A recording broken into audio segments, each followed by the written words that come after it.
Hello दोस्तों, कैसे हो आप लोग। आशा करता हूँ अब तक के सारे वीडियोस आपको पसंद आ रहे हो और आपकी लाइफ की प्रॉब्लम को सॉल्व करने में आपकी हेल्प कर रहे हो।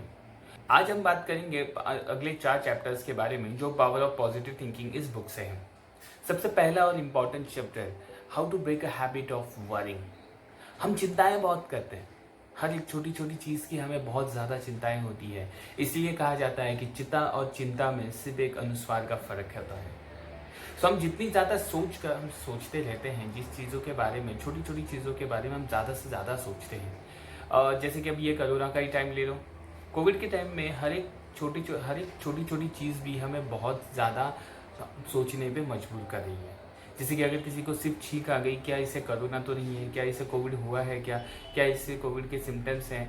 किसी को अगर गले में थोड़ी सी खराश होती है जस्ट क्लाइमेट चेंज की वजह से, सो तभी भी हम यही सोचते हैं कि क्या इसे कोविड हुआ है। सो ये जो छोटी छोटी बातों पे हम ज़्यादा चिंताएं करते हैं ना, इस चीज़ों को हमें छोड़ना होगा। बिकॉज जितनी ज़्यादा आप चिंता करोगे उतनी ज़्यादा ही आपकी जो मेंटल हेल्थ है वो वीक होती रहेगी, और जितनी ज़्यादा आपकी मेंटल हेल्थ वीक होगी उतनी आपकी फिजिकल हेल्थ पे भी इफेक्ट पड़ता है।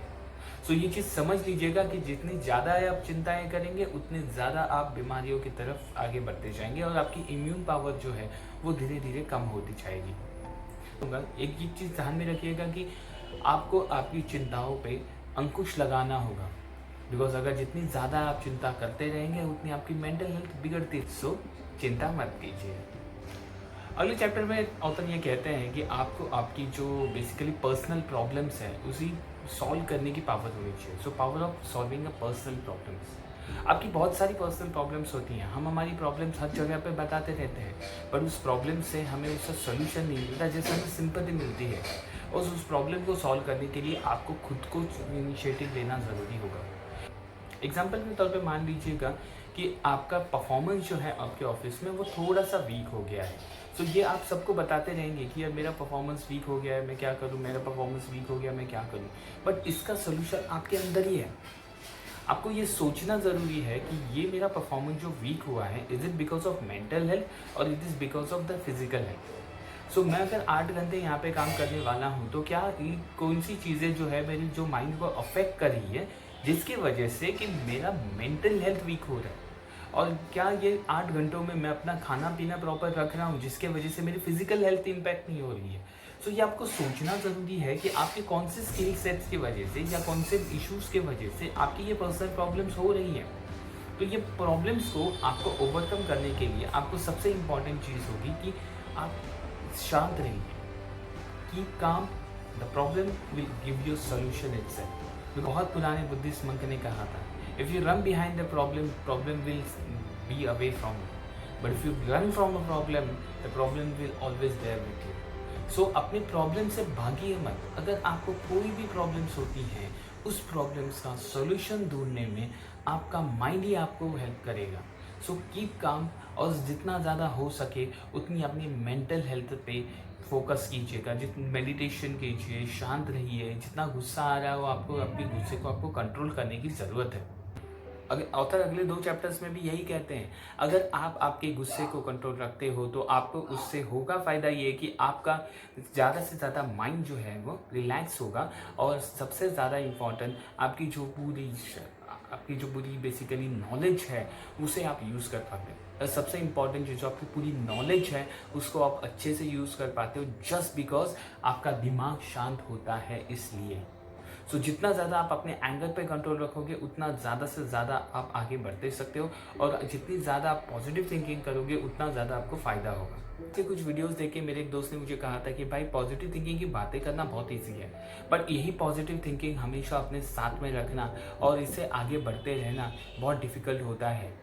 सो मैं यही कहना चाहूँगा कि आपको अगर किसी भी प्रकार की प्रॉब्लम्स होती है, उस प्रॉब्लम्स को आप एक पेपर पे नोट डाउन कीजिए कि ये मेरा प्रॉब्लम है और इससे मुझे ये तकलीफ़ें हो रही है, इससे मुझे ये स्ट्रेस आता है, इससे मुझे ये फिजिकल पेन होता है, इससे मुझे ये चीज़ें होती है। सो एक प्रॉब्लम, उसके 2 चीज़ें, एक मेंटल हेल्थ के रिलेटेड, एक आपके फिजिकल हेल्थ के रिलेटेड। और इन चीज़ों को आप जितना ज़्यादा लिखोगे उतना आपको समझ में आएगा कि आपकी प्रॉब्लम किस वजह से हो रही है। सबसे इम्पॉर्टेंट चीज़ कि हम हमेशा पॉजिटिव रहने की कोशिश करते हैं, बट हमारे आसपास का सराउंडिंग में कुछ ना कुछ या कोई ना कोई ऐसा होता ही है कि जो आपको ये निगेटिविटी की तरफ धकेलता है। सो वो इंसान को या उस सिचुएशंस को हमें हमेशा के लिए ना बंद नहीं करना है, उस सिचुएशंस को आने देना चाहिए, बट उसके बारे में एक दिन हमेशा सोचिएगी कि अगर ये निगेटिव अप्रोच है तो इससे पॉजिटिव अप्रोच क्या है।